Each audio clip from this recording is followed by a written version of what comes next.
Thanks for joining me. My name is Penny Colpin, and this is the second episode in my third series for Belly Flopping into Mysticism. In this episode, I'm going to present five key problems, issues, challenges, whatever you want to call it, related to the mental health system itself. I actually brainstormed a longer list and decided to separate this out into two different episodes so that I can spend maybe a little bit more time on some of these. Before we get started, I thought I'd just point out I'm wearing my Montana State University Bobcats denim shirt. You recognize that I enjoy wearing, shirts over black tops. And they were a couple weeks ago. They won the national championship in football, and we're rather proud of them. Went to the parade honoring the players about a week and a half ago. So just thought I'd point that out. I'm an alum of Montana State, and way to go Bobcats, a thrilling overtime win. And what I've told people is that when I was a freshman in college, that was the last time they won the national championship back in the 1980s. And I sorry, I do that when I talk about my age. It's like I'm so old. But anyway, that year, that was when you could go to the football games and basketball games for free if you were a student, just using your activity card. I went to one football game that year, and that was the only game they lost. So way to go, Bobcats. I will say at the parade, it was really kind of cool because, I don't know how many people, we lined Main Street, different, it was a small parade, the marching band and the pep squad and all that. And then the team came along on a flatbread. But as we were waiting, there was a little boy, maybe about 4 years old or so, three and a half, standing a few yards from me. And you could tell how anxiously he was awaiting, his team to come along. And what was so awesome is that when the team did come along, most of the team was up on this flatbed, truck, one of the long trailers, semi-length long, but they had players on either side walking along the side of the truck. And I look over and like five Bobcats swarmed this little boy, came running up, swarmed him, let the dad get pictures. And it was just a beautiful thing to behold. So anyway, just wanted to take that diversion, and now we'll get going on the real purpose of this episode. So one of the I've actually considered putting this into a book about, I would say the general public overall does not understand some of these components related to the mental health system, which makes it difficult to find effective tools and approaches. It's affected the quality of the system itself and those types of things. And I could even argue that a significant percentage of people within the system may not even know and understand this as well. So the first item is not understanding just the variability in the system itself. And of course, I have a background in statistics, so when we start talking about variability, you're in my area now. So just take a look at between the type of practitioners, you have psychologists, you have psychiatrists, licensed professional counselors, licensed clinical social workers, psychotherapists, among whatever other, what job description, titles, and that type of thing you have. So that in and of itself is, when do you see which type of practitioner? When do you see a psychiatrist over a psychologist, over a licensed clinical professional counselor, or that type of thing? And to the general public, that is not clear at all, in my opinion. I mean, I don't think even, almost 30 years after the experiences I had in the late 90s, I don't think most people understand what those differences are. And then, of course, even within that group, you have a lot of variability. And some of that's based on, just the type of training they receive is a huge source of variability. Now, of course, I'm talking about across, I live in the United States, across a country of 340 million people. And at first glance, this variability is not necessarily a bad thing, because when you look at a population that big, there's a lot of variability. Okay. But the problem comes down to, how do you determine how do you find that good connection? I'll talk a little bit more about that in a little bit, but there's more variability involved. And so even just looking up types of psychology, and I first did this, I don't know, 6 or 7 years ago, there were like 5 or 6. But even types of psychology, you have clinical, cognitive psychology, developmental psychology, industrial organization. This was just kind of Googling. I think there's a Wikipedia page on it. Behavioral psychology, counseling, social psychology, depth psychology, transpersonal psychology. The transpersonal is what ties in more with these non-ordinary states of consciousness. And I could argue that there's a significant percentage of people in the mental health system who either don't believe in transpersonal psychology and have never been trained in it. So that creates an additional bigger problem for people with experiences like mine.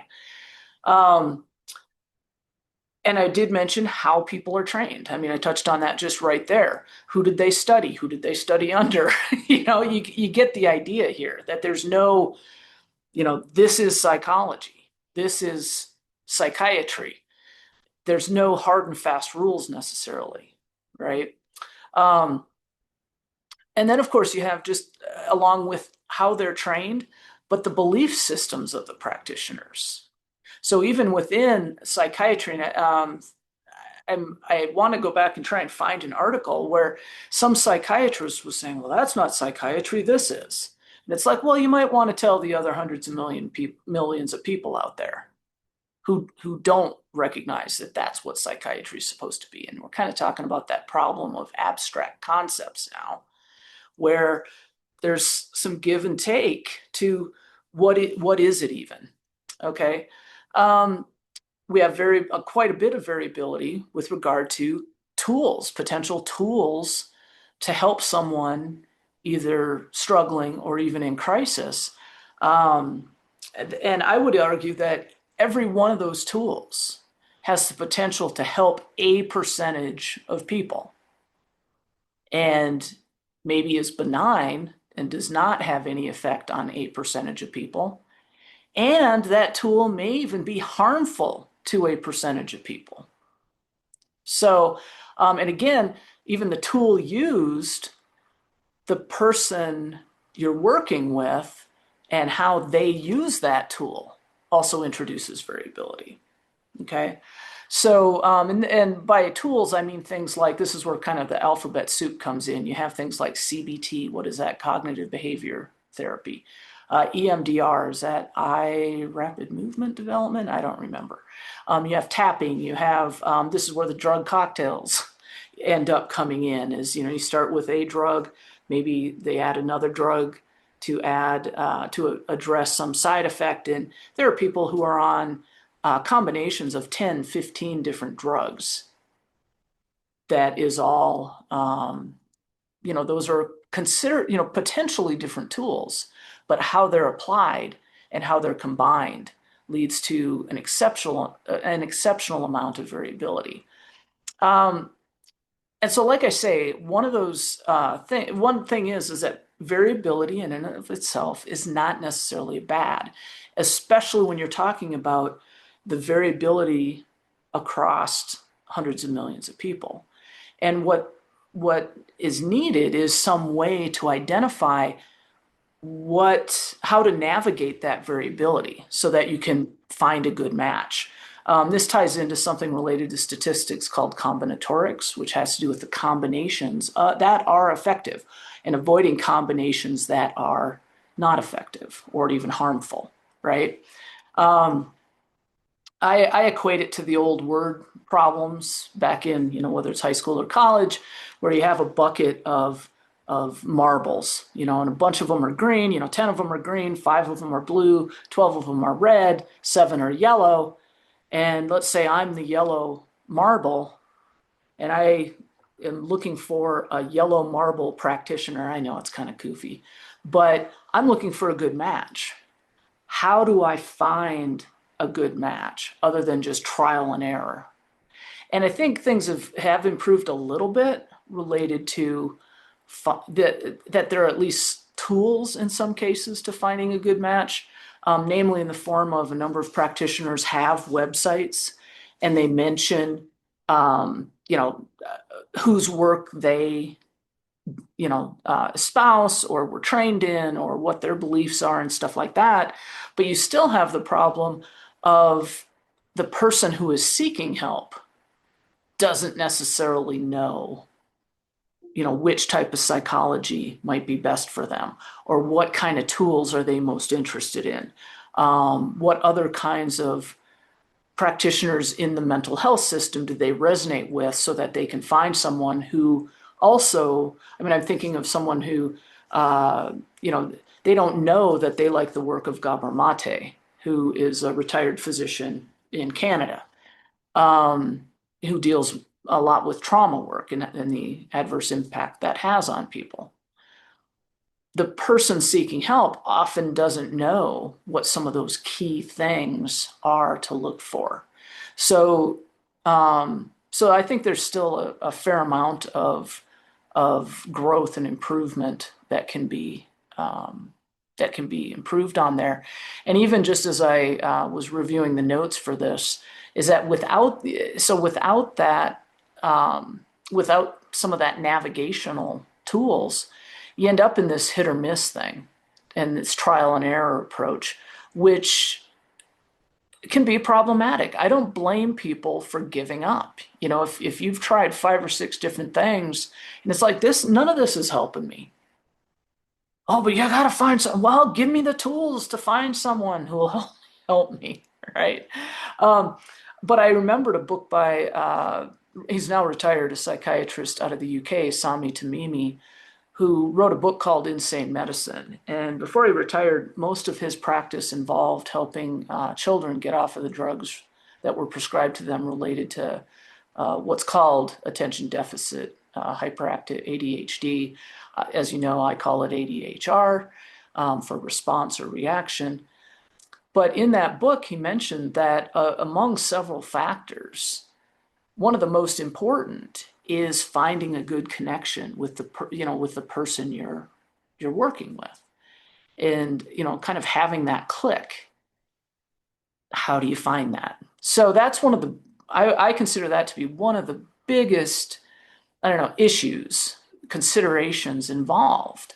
And I'd love to see that, try and help develop some tools to help people understand, would they do better with a social psychologist, or, something like that, a transpersonal psychologist. So moving on to the next one, I would say one of the huge problems that has happened over especially the last 40, 45 years, is the dominance of a really bad mental health model, called the biomedical model, sometimes just the medical model. I've mentioned that in a couple other, I mean, this is one I'm going to hammer on. I know I've mentioned it before, and I will continue to do so. This is kind of at the heart of Robert Whitaker's work, Anatomy of an Epidemic, of how we got to this point where estimates, I've heard it both in the UK and in the US, that at any given time, like 20% of the population are on some kind of psychiatric medication, some kind of psychiatric drug.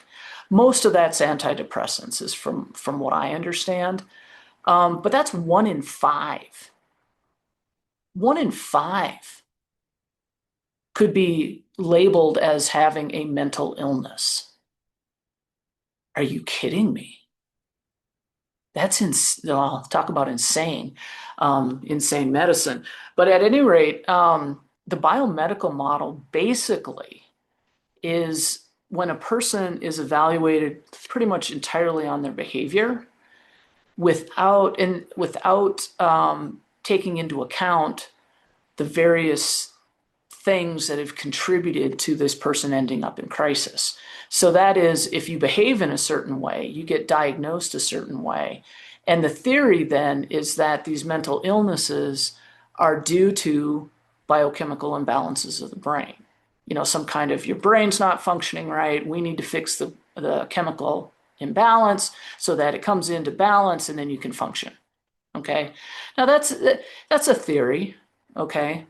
And in some cases, that may be true. But I would say, and actually a quote by Albert Einstein is, make things as simple as possible, but no simpler. Well, what about past trauma? What about a toxic work environment? What about the stress and strain of having lost someone very close to you, either through death or they've left and won't return calls or anything like that, so that they might be in an emergency or something. There's any number of things that people deal with. And at the heart of this biomedical model is an assumption that says, anything that life throws your way, you should be able to handle without distress and without difficulty. Especially like prolonged difficulty, say grief, that might last for a few months. And if you can't do that, we're going to say you have a biochemical imbalance of the brain and we need to treat it chemically. Okay. Now, to some people, that may sound somewhat drastic. Oh, Penn, it's not that bad. It's a significant problem that yes, when a person is in crisis, it might be that their brain chemical, balance is different.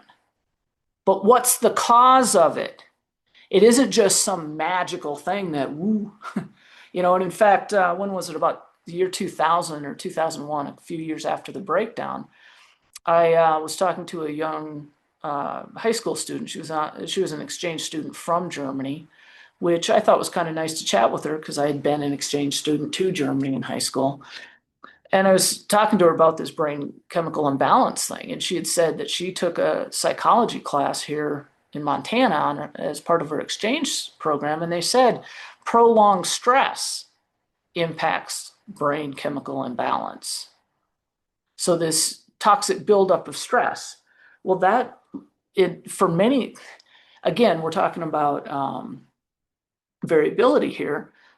Some people just totally dismiss that as for consideration. Others take it into account. Okay.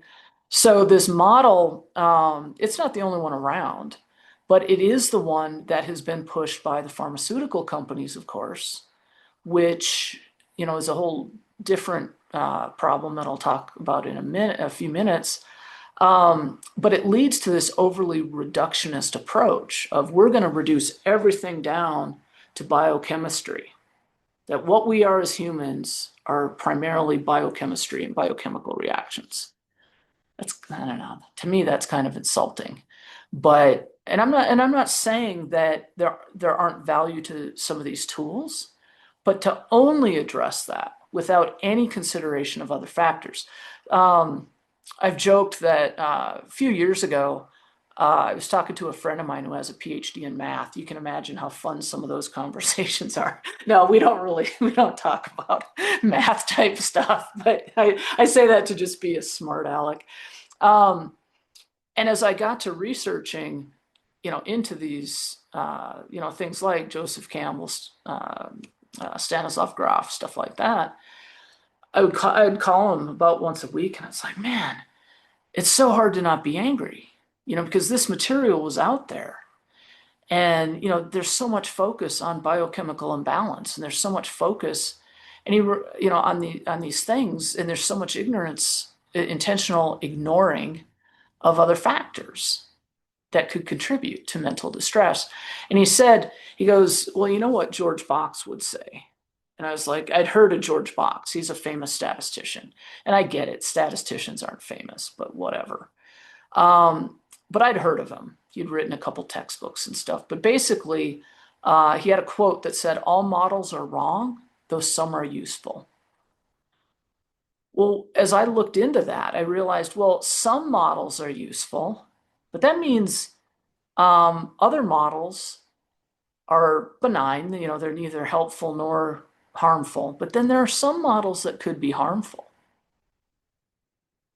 And personally, I think the biomedical model, to a significant majority of people, is harmful because it ignores the context in which this distress happens. Other models, like I say, there's probably the most famous one, and I don't know all the history about it, is the biopsychosocial model, which came out, I think, in like the 80s or maybe before.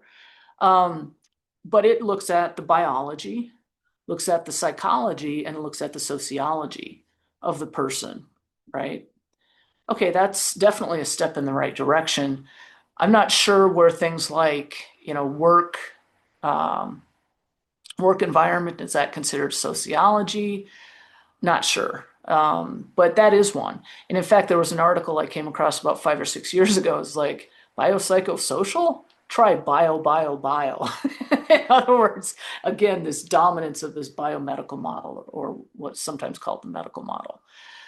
There's more recently, in the last, I don't know, 15, 20 years, is the trauma informed model. You hear about that.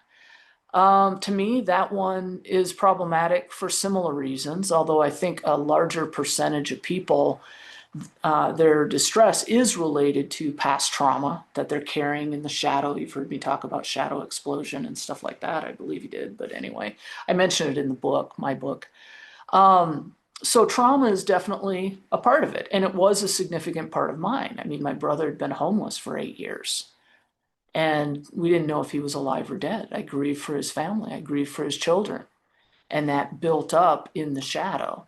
But at the same time, that wasn't the only cause. And so other issues, such as the work environment or the toxicity of the swim team that I was coaching, continued to build. So the stress related to my brother was largely stable by that point. I mean, sure, I went through stages of grief periodically. So that was kind of the foundation. But at the same time, the toxicity of my work environment and of the swim team that I was an assistant coach to kept growing because I didn't really know to look at that. And it's kind of that conditioning of the frog in the pot of water that just sits in there and you know it's getting hotter. But for me, I didn't know which direction to jump. Another model is related to what are called adverse childhood experiences. I don't know that I would call it a specific model, but they're called ACEs, adverse childhood experiences. That's kind of related to the trauma-informed model. One of the problems of how we got here, and this is not a formal model, is one that I call blame the parents model, right? That everything comes down to, how the parents are poor parents, and that's part of how the backlash to that came in the form of the biomedical model.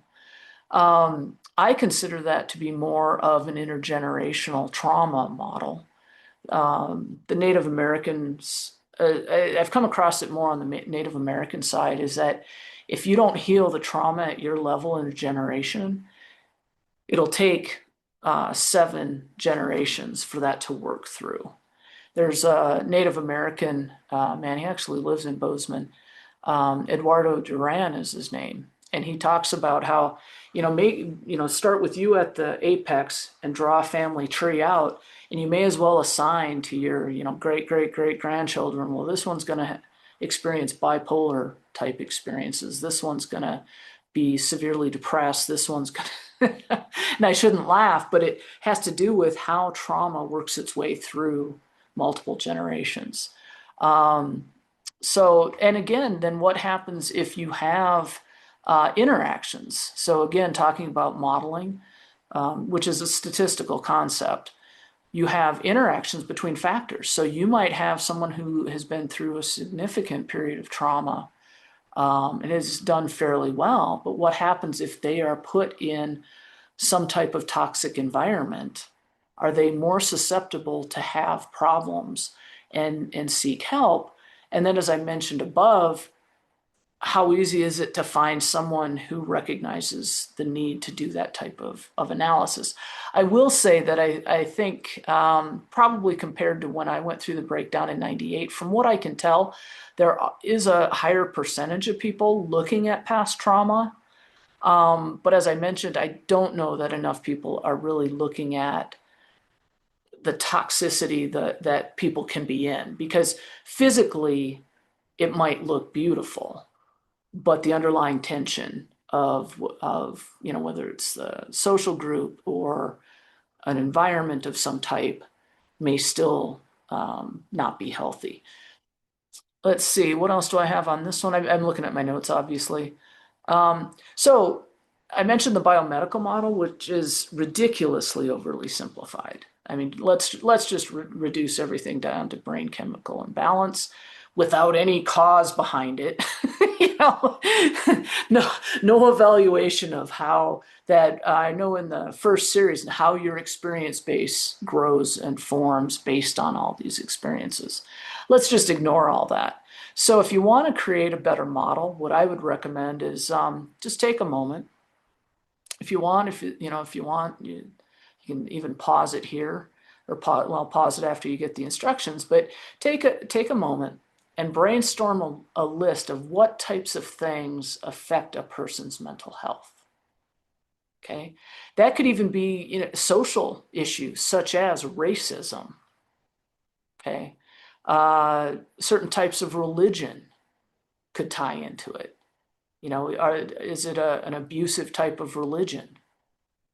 Worshiping a God that says, I'll send you to hell if you don't love and worship me, that could be argued that that's a form of abuse. Okay. Yeah, take a few moments. What are the types of things that affect, and I get mental health is one of these abstract concepts, but affect a person's outlook in this world, affect a person's ability to function in this world? What are those things? And I guarantee you it's more than brain chemical imbalance. But even by just listing that, what are the things that affect your nervous system health? Though your list could be the basis of a model, a mental health model. Now, of course, the issue is then you have 340 million other people to share that with. But that's how ridiculous this biomedical model is it is not hard to come up with a model that is better than it. Okay. Let's see. Yeah. So I mentioned, so in my case, oh no, I have that note in the wrong place. I'll try and remember to do it when I talk about this next one. So in my case, as I mentioned, so 2 years before the breakdown I had in 98, I sought help from a PhD psychologist, worked with her over several months. Um, my medical doctor picked up that I had a lot of stress.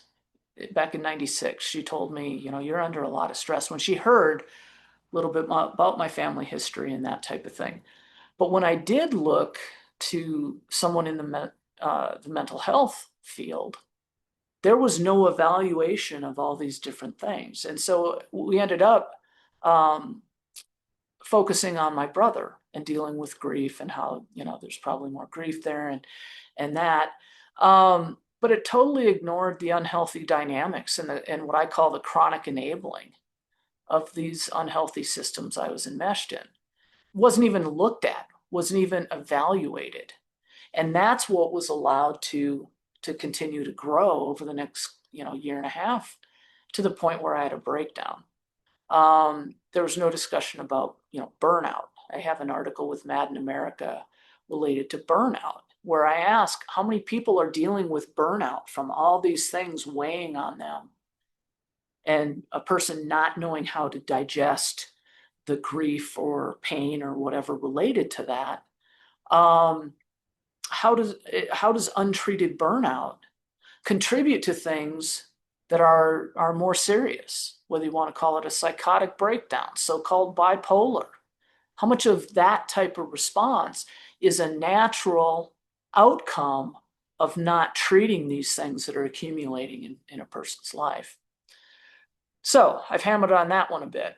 So the third consideration, as far as, and I would consider this a significant problem in the mental health system and something that the general public, from what I can tell, definitely is not aware of, is the problem of the DSM. It's called the Diagnostic and Statistical Manual for Mental Health Disorders. And you know how I cringe when I mention disorder, but it's called the DSM. I think the DSM-6 is supposed to be coming out here in the next few months. At the time of the breakdown, so DSM-3 came out in 1980. DSM-4 was in 1994, and DSM-5 was sometime in the 2000s. I like the first decade of the 2000s, as I believe. But one of the biggest problems of the DSM, I mean, that's where you get the overuse that everything's a disorder. And in the earliest versions of DSM 1 and 2, specifically, I know DSM 1, as I understand it, They called things responses and reactions. Even schizophrenia was a schizophrenic response, is my understanding. DSM-3 is when they tried to medicalize things, and they come up with all these checklists of, if you exhibit, 8 of 12 behaviors listed, then you have, this disorder or that disorder or whatever. And over time, the number of disorders in these books grew from like 180 or 200 up to, I think it's over 500 now, but it just ballooned. But the biggest problem with the DSM has to do with how it was created. And that this is the work by, again, I know in the last video I mentioned James Davies, social anthropologist, PhD, trained at Oxford. Love his work. He came out with a book, and I think it was about 2013. I have I think it's a copy out of the UK, which has a different subtitle, but it's called Cracked: Why Psychiatry is Doing More Harm Than Good. And I know he does have a couple of YouTube videos, or at least he did, that kind of summarize a couple of issues around it. But he interviewed the lead psychiatrist for both the DSM-3 and the DSM-4, Robert Spitzer and Alan Francis, respectively. And it is astounding to read about the goofiness of how DSM-3 and DSM-4 came about in terms of what was included as a disorder. I mean, you would think, the general public has been led to believe that these are all due to biochemical things. And despite all of this effort over the last 45 years, there are no what are called biomarkers related to any of these mental health, so quote unquote, disorders. That's why when you go seek help, you don't get a blood test, you don't get an MRI, you don't have any kind of physical biological testing to determine these. And yet the general public has been led to believe that these are, kind of physical illnesses that, have some physical cause to them. And basically, how they determined what got added in or not was groups of psychiatrists. Most of them were men, and most of them were white, would sit around and discuss and argue, and then ultimately vote on what got included in the DSM as a disorder. And there were cases where they'd be talking about, certain behaviors, and one of the psychiatrists was like, "Oh no, we can't include that because I do that." And you're like, "What?" And so there's this illusion of science behind these diagnostic conditions. And when I read this book, it was probably about 5 years ago. I'm still dumbfounded now. It's like, so there's this illusion of science that, oh, these are all, and it's like, no, they were voted on. The last I checked, and he says it in the book, voting is not a form of science. I know he mentioned how Alan Francis was saying, well, it was so important that we stabilize things. And I'm like, you're stabilizing it to a crappy model. And of course the pharmaceutical industry then latched on to all of these disorders. Oh, they're all created by biochemical issues in the brain. That's a big part of how we got here. And that's why then a few years ago, when I came across all this material out of the 60s and 70s, and there is stuff that's been all along through there, but a lot of it was, related to consciousness research back in the 60s and 70s. And that all basically got shut down when DSM-3 came along. So yeah, the DSM is a huge problem. And even this morning, I was looking through one of M. Scott Peck's books. He was an American psychiatrist, and he pointed out, he said, one thing I've learned over the years, this is further along the Road Less Traveled from 1993. And he said, one of the things I've learned to look at is ask what is missing. And this is why what is not in the DSM, burnout is not in the DSM. Ego collapse, anything related to, ego shattering or whatever, ego death is not in the DSM. Identity crisis is not in the DSM. Stress breakdown or nervous breakdown is not in the DSM. Existential crisis, to my knowledge, is not in the DSM. And other trauma-related conditions are not clear. I'm not an expert on how that might be handled, but for the most part, they're not in there. Or if they are, they're very minor compared to these. The DSM is a few inches thick, or probably at least 2.5, I would say, inches thick. Things like spiritual awakening, spiritual emergency are not in the DSM. The closest you come, and I mentioned this in the book, the closest you come is the spiritual or religious problem, which was added in the DSM-4. So David Lakoff was instrumental in doing that. I just realized I need to add him to one of my lists. But anyway, a few years ago, I have a friend who owns a used bookstore here in town. And I went in and looked, and she had a few months earlier had moved her store from one location to another, and there was a series of bookshelves behind her. And on one of the shelves, there was one book, and it was the DSM. And she knows my history. And I said, well, hey, can I just take a look at that? I mean, I'm not a fan of it or anything, but I thought, well, I'd heard that spiritual or religious problem is in there. And after several minutes, I finally found it kind of towards the back. And it was such a small, short description that I would not have even recognized it from my own experience. Even though I told everybody I felt the souls of friends of mine, and it should have been pretty obvious that I was going through something spiritual. And basically, so anything related to spiritual transformation or spiritual crisis, awakening, the mystical side of things is not even in the DSM, which is why for me, for someone who's going through a ridiculously spiritual experience, the DSM becomes a big problem. In fact, even with, and I should mention before I move on, is that after I found this in the DSM, I closed it and I gave it back so she could set it on the shelf.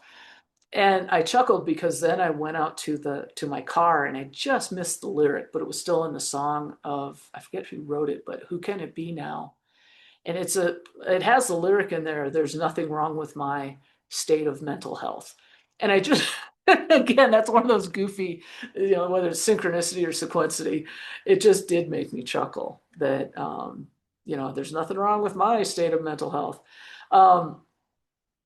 But I forget now what I was going to say as well around that. But the DSM is a huge problem. So, and I know that there's a number of practitioners who recognize that. And that also then contributes to how you get diagnosed is heavily dependent on the belief system of the person diagnosing you, how much faith and how much belief they put in things like the DSM and the biomedical model. Of course, from that, then you have the problem of big money and its influence. And in a very real sense, it has hijacked the science. I had a chance to interview Jim Gottstein. I'm sorry, it's Gottstein. No, I think he pronounces it Gottstein.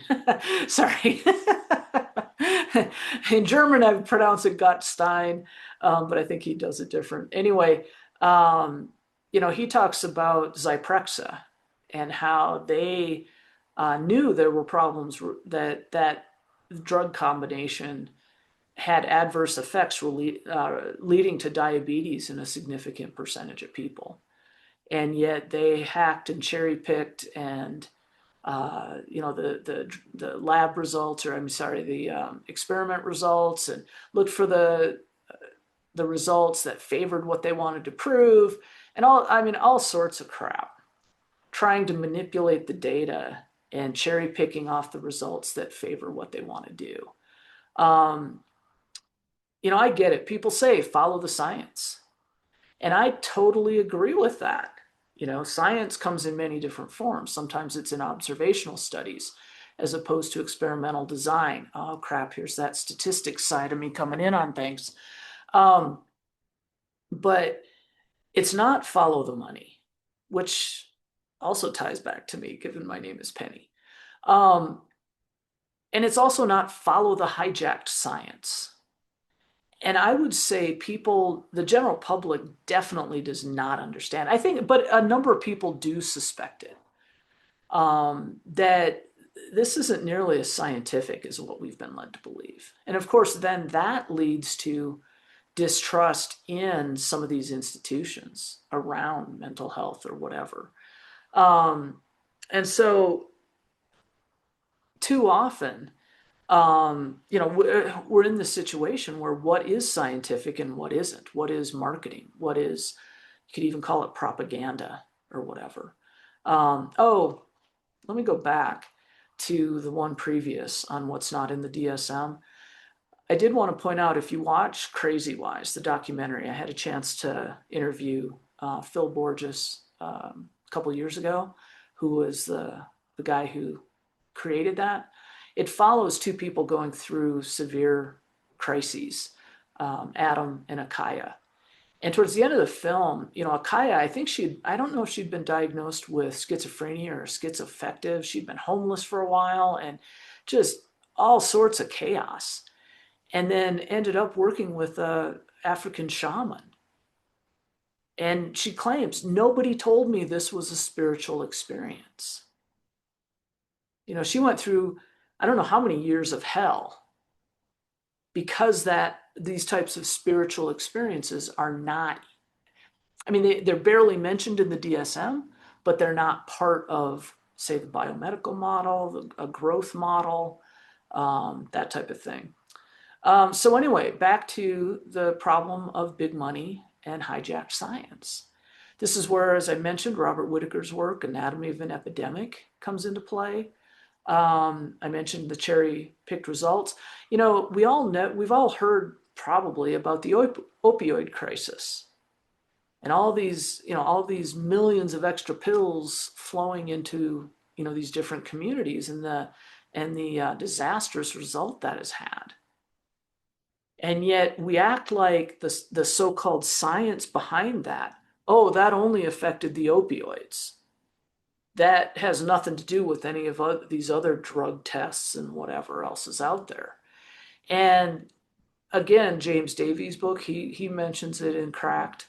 Um, there's a guy, two men, and I forget. I think they're both psychologists. I don't remember now. But Martin Harrow and Thomas Job. Robert Whitaker's a huge fan of their work.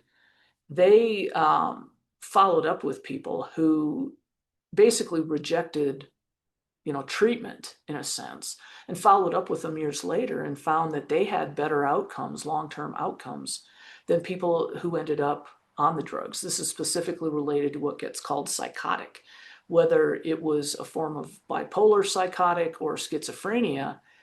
In those cases, the people who basically got themselves off the drugs and in a sense worked their way through this process had better long-term results.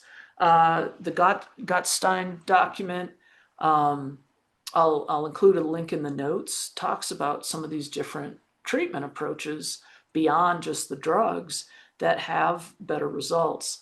Back in August, for Mad in America, a woman named Lydia Green, Bob Whitaker asked her to write a couple articles. They'd met at, I think it was some kind of conference.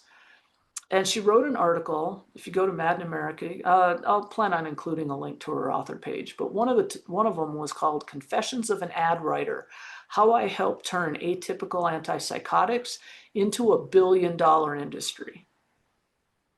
And note, it says "Confessions of an Ad Writer."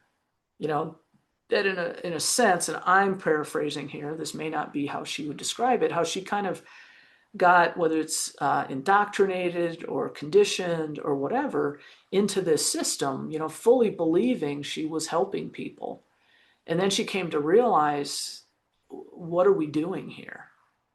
And she ended up leaving that, and now works to try and bring about change, and I actually had a chance to chat with her a couple months ago, and may ask her if she'll join us on a conversation at some point. But then there was so much response to that, because for people who've been harmed by that system, I would even say it was jarring to how she laid this out, just the strategy at each turn of how the narrative was at least influenced around, oh, and this had to do with antipsychotic related to schizophrenia, of how, oh, we need to address this so that people will use this drug, and they need to get on um, um, Medicaid in order to be able to pay for it and stuff like that. That for people who were harmed by that system, I think it was really jarring to go to, for me, it was to realize in a way how strategic it was. And thank God she got out. I appreciate her article. There were so many comments, and a number of them are mine. And I would ask if you do go read these articles, um, they're several months old now. Please don't add into the comments or something. The conversation has finally died down. I mean, obviously you can do what you want, but point people to those articles, because she has another one a month later that says confessions of an advertising writer, what I learned from your stories and mine. Bob asked her to write a follow-up article because there was so much conversation around it. Um, but this goes to Gottstein's document. You don't hear about things like Soteria House or Diabasis, which had pretty decent outcomes. And if people needed to take drugs, they could, you know, but it wasn't enforced, or I mean, not enforced, it wasn't required. You weren't told that you have to take these or these are the best possible outcomes. Things like that. Related to the marketing of all this, from what I understand, the U.S. and New Zealand are the only two Western countries that allow media advertising of pharmaceuticals to the direct public, like through TV or radio ads or whatever. Um, and that affects us as a society and as a culture. Um, and I actually noticed that when I was in Canada last September for a week. I turned on the TV and I remember one of the grocery store chains had an advertisement about, mental health and the need for community and, the need to seek help. But it wasn't, use this drug or this drug helps with this condition or anything like that. So finally, the fifth thing I want to talk about is how this hijacked science and profit motive clearly has an effect. I mean, companies don't pay millions of dollars to have no impact on society. I mean, it just isn't how it's done. And especially with like antidepressants, my understanding is that the general practitioner, the general doctor, medical doctor, not the mental health person, they're more likely to prescribe directly, because in order to get a prescription, you need basically someone with an MD, whether it's a psychiatrist or a medical doctor. The strategy used, and again, this is where Whitaker and Davies' work talks a bit about that. Another thing is that people are not necessarily warned properly of side effects and the percentage of people who are helped or not, or are actually harmed using these treatments. There's a documentary called Medicalizing Normal, which was a bunch of veterans dealing with what gets called what I call post-traumatic stress response. Ended up on these different drug cocktails and how difficult it's been for them to either get off or, recognizing that, hey, what I was dealing with were valid emotions, given, the imagery and the tragedy and the death or the threat that I was experiencing. These are not disorders. Um, Also, as a result of this hijacked science, because so much of the science, quote unquote science, is being done by the pharmaceutical companies, you don't hear about other tools that may be helpful. They don't get the PR. And as I've pointed out, when's the last time you've seen an ad for the Hearing Voices Network, which is an organic group? It's now worldwide, not very prevalent, but it's for people who hear voices. They've largely been diagnosed with schizophrenia, but they recognize, hey, in some cultures, that's considered valuable. Right? And how can they learn from each other how to deal with this? One statistic I've heard from them is that as many as 15% of a population may hear voices. So, you know, instead of trying to suppress that, or learn how to deal with and make friends in a sense with these voices. And there's theories around some of that related to what's called internal family systems, but I won't go there. When's the last time you've seen an ad for open dialogue? Which I'm pretty sure I mentioned in a different video, but that comes out of Finland, where people diagnosed with schizophrenia, again, it's not a community, but try to think of the word. It's basically a group approach, working with the family, working with people closest to the person who is struggling, with kind of moderators or mediators. And they have, I think it's about a 70 to 80%, I don't know if you call it recovery, but favorable outcome after 5 years. And I think only about 20% of the people involved take antipsychotics at all. And it's not clear to me what percentage take the long term. Um, but ultimately, the idea is, when in our culture, people are told that you have to take these drugs the rest of your life, there's there's enough data, there's enough, ooh, here I can use the word science to indicate that, to question what people are being told. Um, Soteria House and Diabasis, that comes out of the 70s. And there are a couple of Soteria houses across the country. It started in, I think it was Santa Clara or San Jose. But, why did that not catch on over 40 years, even though they had as good or better outcomes as what we're doing now? Um, and then again, as a result of this hijacked science and profit motive, and you have to take something, it leads to this idea that you know I have to intervene, or the doctor has to intervene in what could be ultimately a healthy process. And that's why, like, in terms of my own experience, I say, when a baby's being born, you don't shove it back in, right? And I knew I was going through some kind of transformational process. I knew it. I couldn't describe it. I couldn't, but everything in my body. And then you run into this effort of, no, no, we got to get you back into the same role that broke you open. Are you kidding? Okay. Um, yeah. So anyway, those are five of the some of the most key problems as I see it, or key considerations. The first one was variability, the massive amounts of variability. Again, I don't see that necessarily as a problem. The problem is not being able to navigate that variability in a way that is most efficient for finding help. The second was the dominance of a really bad model, the biomedical model. Talk about an overly simplified model. Yeah, as a statistical model, it's just ridiculously stupid.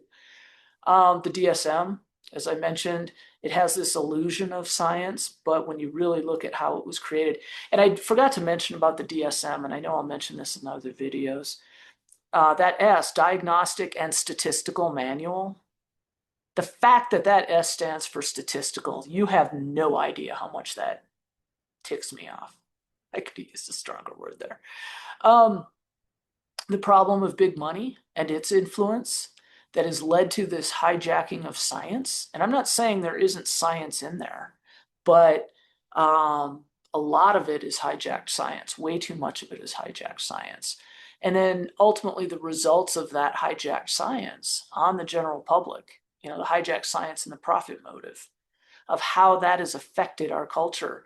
And with that one, I should also say is that for somebody who knows that, no, there's value to what I'm experiencing, because the general public has been mistrained and misled about what these experiences are, that makes it even more difficult for someone like me not just to find someone in the system to help me, but even in the having to deal with all the misperceptions of how people have been trained. So just wanted to share that hopefully this could be, a video that if someone's really struggling and really frustrated, all the roadblocks they're facing, these are some of them that, I mean, I can't help that these folks built an entire model or, built an industry around a bad model. And there are signs that things are changing. Okay. But it's where we're at. And for my type of experience, that's why I look at it and say, man, they were doing a better job in the 70s looking at non-ordinary states of consciousness than they are now. Or at least than they were in the 90s, the late 90s. And I think we're seeing that switch, that pendulum swing back to some of the valuable things that were going on in the 60s and 70s. So that's it. I know it went a little bit long, but I just trying to capture some of this information. And I hope you found something of value, or at least, tuck it aside that if you're working with someone who might express frustration or difficulty working in the system, come back and take a look. This might be why. Some of these things might be what they're running into. So, hope you have a great day. As always, thanks for joining me. And yeah, I appreciate your time. Take care.